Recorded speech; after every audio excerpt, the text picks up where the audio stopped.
خوبیاں فلاں بندے کے اندر پائی جا رہی ہیں، لہذا اس وجہ سے ہم ان کی عزت کرتے ہیں۔ اور دوسری چیز ہوتی ہے مثلیت۔ مثلیت کا معنی یہ ہوتا ہے کہ آپ کسی کو اپنے جیسا کہہ دیں، اس کے اٹھنے بیٹھنے کو دیکھ کر، اس کے کھانے پینے کو دیکھ کر، اس کے چلنے پھرنے کو دیکھ کر۔ اللہ تبارک و تعالیٰ نے تمام انبیاء علیہ السلام کو بڑی شانیں، بڑی عظمتیں عطا فرمائی ہیں۔ آپ شروع ہی سے یہ بات سمجھ لیں کہ دنیا کے اندر اللہ تعالیٰ نے تمام مخلوقات میں سے سب سے افضل انسانوں کو بنایا ہے۔ انسانوں میں سے جو مسلمان ہیں ان کو افضل بنایا، مسلمانوں میں سے جو نیک اور صالح اور متقی لوگ ہیں ان کو اللہ نے افضلیت عطا فرمائی۔ صالحین میں سے جو شہداء ہیں اللہ نے ان کو فضیلت عطا فرمائی۔ شہداء سے اوپر مجتہدین ہیں جن کو اللہ نے فضیلت عطا فرمائی۔ مجتہدین سے اوپر اوتاد ہیں جن کو اللہ نے فضیلت عطا فرمائی۔ اوتاد سے اوپر ابدال ہیں جن کو اللہ نے فضیلت عطا فرمائی۔ ابدال سے اوپر قطب ہے جس کو اللہ نے فضیلت عطا فرمائی۔ اقدار سے اوپر جو اغیاث ہیں ان کو اللہ نے فضیلت عطا فرمائی ہے۔ اغیاث میں سے حضور پیران پیر، محبوب سبحانی، قطب ربانی، ہیکل سمدانی، سرکار غوث اعظم رضی اللہ تعالیٰ عنہ کو اللہ نے فضیلت عطا فرمائی۔ حضور غوث پاک رضی اللہ تعالیٰ عنہ سے اللہ تعالیٰ نے جو تبع تابعین ہیں ان کو فضیلت عطا فرمائی، پھر اس کے بعد جو تابعین ہیں ان کو فضیلت عطا فرمائی۔ تابعین میں سے حضرت سیدنا اویس کرنی رحمت اللہ تعالی علیہ کو اللہ نے فضیلت عطا فرمائی۔ تابعین کے بعد صحابہ کو اللہ نے فضیلت عطا فرمائی۔ صحابہ میں سے جو صحابہ بیعت الرضوان کے اندر شامل ہوئے ان کو اللہ نے فضیلت عطا فرمائی۔ پھر اس کے بعد جو احد مقام شریف کے اندر جو صحابہ شریک ہوئے ان کو اللہ تعالیٰ نے فضیلت عطا فرمائی۔ پھر جو بدر کے اندر صحابہ شامل ہوئے ان کو اللہ تعالیٰ نے فضیلت عطا فرمائی۔ بدری صحابہ میں سے جو مبشرہ 10 صحابہ ہیں جن کو حضور علیہ السلام نے جنت کی بشارت دی ان کو اللہ تعالیٰ نے فضیلت عطا فرمائی۔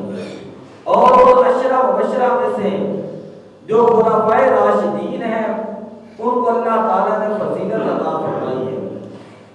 خلفائے راشدین میں سے حضرت سیدنا ابوبکر صدیق رضی اللہ تعالیٰ عنہ آپ کو اللہ تعالیٰ نے فضیلت عطا فرمائی۔ آپ کے بعد اللہ تبارک و تعالیٰ نے آپ سے افضل اپنے نبیوں کو فضیلت عطا فرمائی۔ نبیوں سے اوپر اللہ تعالیٰ نے اپنے رسولوں کو فضیلت عطا فرمائی ہے۔ رسولوں میں سے جو اولو العزم رسول ہیں 314 رسول ان کو اللہ تعالیٰ نے فضیلت عطا فرمائی۔ اور اگر 314 رسول جو ہیں ان کو دیکھا جائے تو جو 4 رسول ہیں ان کو اللہ تعالیٰ نے فضیلت عطا فرمائی۔ اور 4 رسولوں میں سے اللہ تعالیٰ نے ہمارے پیارے نبی صلی اللہ علیہ وسلم کو فضیلت اور مقام اور مرتبہ عطا فرمایا ہے۔ اور حضور علیہ السلام کو اس مبارک محمد کا لقب عطا فرمایا۔ یہ حضور علیہ السلام کا نام پاک ہے۔ اگر حروف ابجد کے اعتبار سے دیکھا جائے تو میم جو ہے میم یا میم حروف ابجد اس طرح نکال کر اگر دیکھیں اس کے 90 حروف بنتے ہیں۔ پھر ہا کے جو ہے ہا الف اس کو ملا کر 9 حروف بنتے ہیں۔ آگے مشدد میم ہے اس کے پھر ڈبل 90 بنتے ہیں۔ اور اس کے بعد یہ دال ہے جس کے 35 حروف بنتے ہیں۔ ان تمام کو ملا دیا جائے تو 314 بنتے ہیں۔ گویا اللہ تعالیٰ نے ساری انسانیت کا کمال جو ہے